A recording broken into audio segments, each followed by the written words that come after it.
Hey guys, what is up? My name is Austin and welcome back to this channel. I am so glad that you are here with us because today we are kicking off a new series on this channel called Dear Guys, in which we are addressing some problems in the Christian community that need to be brought to light in some areas where guys need to own up to some issues and overcome them in order so that we can all walk towards that brighter future that we all want. And so if you're half as excited about this series as I am, I hope that you click subscribe if you're not subscribed already, and hit that notification bell so that you are notified when we come out with the next video in this installment. You won't want to miss it.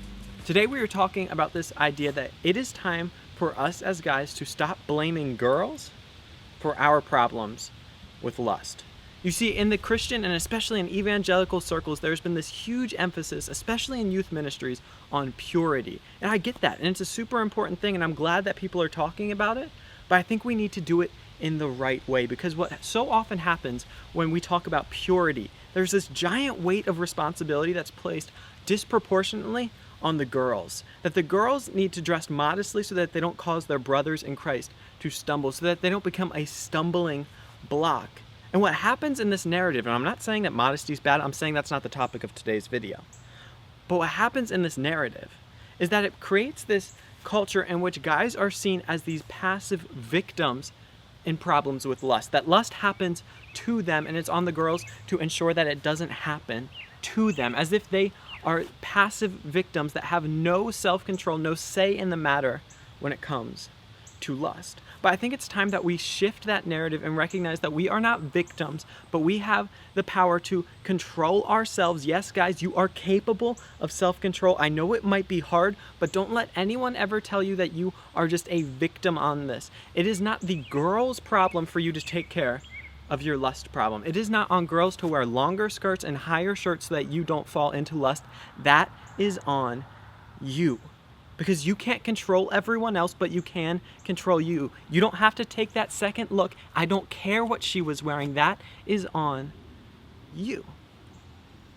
You see, this culture in which we put the blame on girls for guys' problem with lust is the same culture that allows the unimaginable question to happen of what was she wearing when a girl is a victim of sexual violence, of sexual harassment, of rape. How on earth do we have the audacity to ask, well, what was she wearing? As if that excuses the behavior of the male. But you see, we've been taught that guys, they're just subject to these emotions. They can't do anything about it. But today is the day that ends, because, dear guys, it's time we stop blaming our problems with lust on girls. Dear guys, it's time that we own our own behavior. Dear guys, it's on us. You didn't have to take that second look. You didn't have to let those thoughts manifest, but you did. Dear guys, today is the day this stops, because you are capable of more. You are better than that. In Christ, you can do all things. You are not the subject of these feelings, but you can be the controller of these feelings. You are not acted upon, but you can act on. You are not a victim, but you can be a victor. You see, I love in Matthew 5 when Jesus addresses the issue of adultery and lust, because what he does is he places the emphasis where it should be. See, after he talks about adultery, he brings up this idea that if your right eye causes you to fall into lust, he doesn't say, well, then go tell her to wear a longer skirt. Oh, then she should really dress different. If your right eye causes you to lust, go tell her that she needs to dress more modestly. If your right eye causes you to lust, go tell her to go cover up. If your right eye causes you to lust, well, she probably shouldn't have been wearing that tight of pants. If your right eye causes you to lust, he says, gouge it out and throw it away. Because he places the full brunt of responsibility right where it should be. On the one who decided to have those lustful thoughts take up residence in your mind. You see, you may have thoughts pop into your head that you can't control, but it is on you to control what happens to those thoughts, and they do not have to stay. They do have no place in your mind. You're going to fix your mind, whatever is noble, whatever is true, whatever is lovely, whatever is good, as Paul teaches us. Those thoughts, they do not need to stay. And if your right eye causes you to lust, if you cause yourself to lust, it's on you to take responsibility. So guys, you can be better.